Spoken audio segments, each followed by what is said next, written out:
Friends, आज महाशिवरात्रि है 11 मार्च 2021 और आज कुछ बढ़िया सुनते हैं। तो वो सुनते हैं कि how to beat inflation and create long term wealth, मतलब कि इन्फ्लेशन को बीट कैसे करें और लॉन्ग टर्म में वेल्थ को कैसे क्रिएट करते हैं। तो देखते हैं कि रेट ऑफ इन्फ्लेशन कितना चल रहा है। तो भारत देश में अभी जनवरी 2021 के रिकॉर्ड के हिसाब से 4.06% दिख रहा है। For the authentication of this sources मैंने यहाँ पे CPI की वेबसाइट से मैंने ये एक्सेल शीट डाउनलोड करी है और वहाँ से मुझे ये डेटा मिला है। इसके हिसाब से all India annual inflation rates for January 2021 के हिसाब से एवरेज जो रेट बैठ रहा है वो है 4.06%।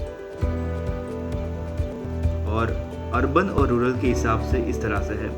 रूरल में है 3.23% और अर्बन में है 5.06% और एवरेज निकाला कंबाइन करके वो है 4.06%।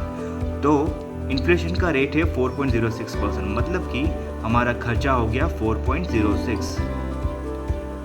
तो ये हो गया हमारा खर्चा, मतलब कि इन्फ्लेशन 4.06। इसको मैं माइनस में भी लिख सकता हूँ क्योंकि वो अपनी जेब से चाहता है।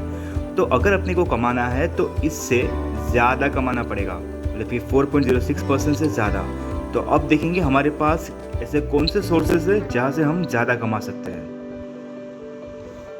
नंबर 1 है सेविंग्स बैंक का इंटरेस्ट, जहाँ पे we are earning like 3 to 4%, और जबकि हमारा इन्फ्लेशन रेट है 4.06%। तो 4.06 माइनस 4% तो बचा क्या, 0।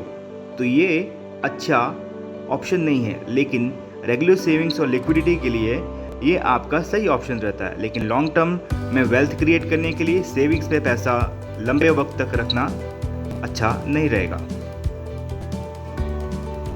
दूसरा ऑप्शन है वो है FD।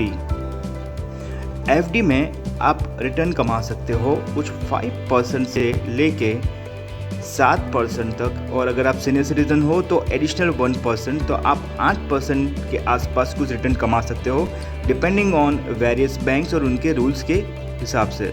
तो आप क्या इन्फ्लेशन बीट करोगे? हाँ, डेफिनेटली करोगे, क्योंकि आप कमा रहे हो 5%, 7% और 8%, और आपका इन्फ्लेशन मतलब कि खर्चा है 4%। जितना पे डिफरेंस हुआ वो है आपका मुनाफा। तो आप इसमें कमा सकते हो, लेकिन इसमें एक लिमिटेशन है कि FD का रेट ऑफ रिटर्न फिक्स रहता है, आप इससे ज़्यादा नहीं कमा सकते। लॉन्ग टर्म में ये भी अच्छा एक ऑप्शन है, लेकिन रेट ऑफ रिटर्न फिक्स है और रिस्क बहुत कम है। बहुत कम है, क्योंकि इसमें आपको श्योरिटी मिलती है कि आपके पैसे आपको मिलेंगे। एक और ऑप्शन आपको इसी कैटेगरीज में मिल सकता है, वो है PPF या प्रोविडेंट फंड, NSC। इन सब में भी आपको इसी रेंज के आसपास रिटर्न मिलेगा। और EPF में आपको मिलता है अभी के रेट के हिसाब से 8.65%। तो ये भी एक अच्छा ऑप्शन है। लेकिन लॉन्ग टर्म में इससे भी ज़्यादा अगर आपको रेट चाहिए तो आपको किसी और चीज़ में जाना पड़ेगा, और वो है म्यूचुअल फंड्स, और वो भी specially equity oriented mutual funds. Mutual fund में आप लॉन्ग टर्म में 10% से ज़्यादा कमा सकते हो।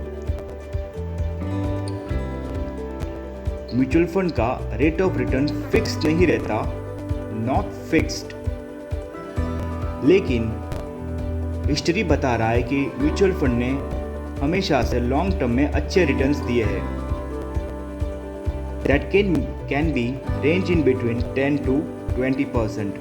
कंजर्वेटिव अप्रोच से भी चले तो वो 10% या 12% गिना जाएगा, और अगर एग्रेसिव देखें तो कई सारे म्यूचुअल फंड्स ने लॉन्ग टर्म में 18 to 20% भी रिटर्न्स दिए हैं। तो लॉन्ग टर्म में if you want to create wealth तो mutual fund is a very good option. तो सही तरीका क्या है कि कौन सी स्ट्रेटेजी में जाना चाहिए, सेविंग्स, FD या म्यूचुअल फंड? आप के लिए कौन सा ऑप्शन सही रहेगा, इसके लिए आपको अपने फाइनेंशियल एडवाइज़र से कांटेक्ट करना चाहिए। वो आपको बताएंगे कि इन तीनों में से कौन सा ऑप्शन सही रहेगा और इसका कॉम्बिनेशन वो दिखाएंगे कि कौन सा परसेंटेज किस में ज़्यादा होना चाहिए। जैसे कि आपका फॉर एग्जांपल आपका एज कम है और if you are a young person then mutual fund में सबसे ज़्यादा अगर एक्सपोजर हो तो वो अच्छा रहेगा, because you have a more time to make wealth. और एफडीज या पीपीएफ या एनएससी जैसे इन्वेस्टमेंट प्रोडक्ट्स में भी आपको रखना चाहिए जहाँ पे आपको फिक्स रिटर्न मिलता है। और सेविंग्स में भी पैसे रहने चाहिए जहाँ पे आपको आपकी इमरजेंसी की सारी आपको फैसिलिटीज़ मिलती है।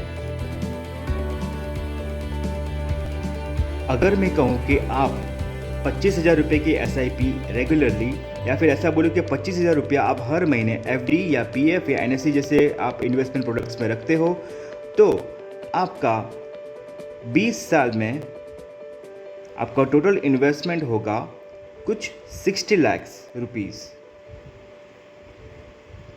कंसिडर करते हैं कि 7% रेट ऑफ रिटर्न आपको मिलेगा, और इसमें आप in this 60 lakhs you can earn like आप कमा सकते हो 70,99,000 रुपीज़।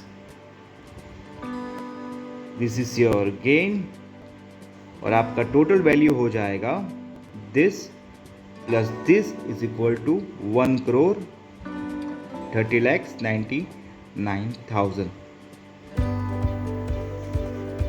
और वही सेम चीज़ अगर मैं म्यूचुअल फंड में रख रहा हूँ तो क्या इम्पैक्ट आएगा वो देखते हैं। अभी एक कंजर्वेटिव अप्रोच से देखते हैं, मतलब कि 10% और एग्रेसिव पॉइंट ऑफ व्यू से देखते हैं 18%, और मिडल का एक परसेंटेज पकड़े तो पकड़ते हैं 15%। तो ये मैंने निकाला है कि कंजर्वेटिव अप्रोच, मिडल अप्रोच और एग्रेसिव में तीनों म्यूचुअल फंड्स में आपको कैसे रिटर्न्स मिल सकते हैं। तो 10% के हिसाब से देखूँ तो आपको रिटर्न मिल सकते हैं 1,91 लाख, सेम ड्यूरेशन 20 साल वाला, लेकिन रेट ऑफ रिटर्न अप्लाई किया 10%, इसमें आपको मिलेंगे 1,91 लाख। 15% जिसमें आपको मिल सकते हैं 3,18,98,000, मतलब कि ऑलमोस्ट 3,19 लाख, और 18% के हिसाब से आपको मिल सकते हैं 5,25,87,000 रुपये।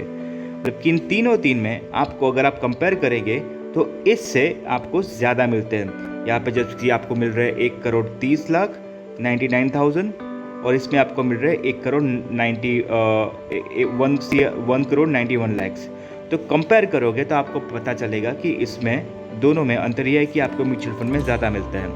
तो सही कॉम्बिनेशन करना ज़रूरी है, क्योंकि इन सभी चीज़ों का इग्नोर नहीं किया जा सकता, क्योंकि एफडी के रेट्स भी फिक्स है और आपको सिक्योरिटी भी चाहिए, तो इसमें एफडी भी इम्पोर्टेंट है। लेकिन लॉन्ग टर्म में अगर आपको अच्छा खासा ग्रोथ चाहिए तो म्यूचुअल फंड को भी इग्नोर मत करो, क्योंकि ये सबसे ज़्यादा इसकी अहमियत है कि स्पीड एफडी से ज़्यादा म्यूचुअल फंड्स की है। बहुत सिंपल लॉजिक है, आप 7 की स्पीड से बढ़ना चाहते हो या फिर 10, 15 या 18 की स्पीड से बढ़ना चाहते हो, ये आपको डिसाइड करना है। मतलब कि सही कॉम्बिनेशन दोनों का बहुत ज़रूरी है। कौन सा कॉम्बिनेशन कैसा होना चाहिए, इसके लिए आप अपने फाइनेंशियल एडवाइज़र से एक बार कांटेक्ट करिए। तो ये था आज का एक बढ़िया सा टॉपिक, जिसमें आपको मैंने बताया कि आप इन्फ्लेशन को कैसे बीट कर सकते हो। 4.06% इन्फ्लेशन आप कमा रहे हो 3 से 4% सेविंग्स बैंक में, और एफडी में आपको मिल सकता है 5, 7 और 8%। इसमें आप इन्फ्लेशन को बीट करते हो और इसमें आप इस तरह से वेल्थ क्रिएट कर सकते हो। और लॉन्ग टर्म में म्यूचुअल फंड्स भी आपको इन्फ्लेशन बीट करने में अच्छी खासी मदद करता है, और आप लॉन्ग टर्म में इस तरह से वेल्थ क्रिएट कर सकते हो। तो इनमें से कौन सा ऑप्शन अच्छा है, आप सही तरीके से अभी आपको पता चल गया।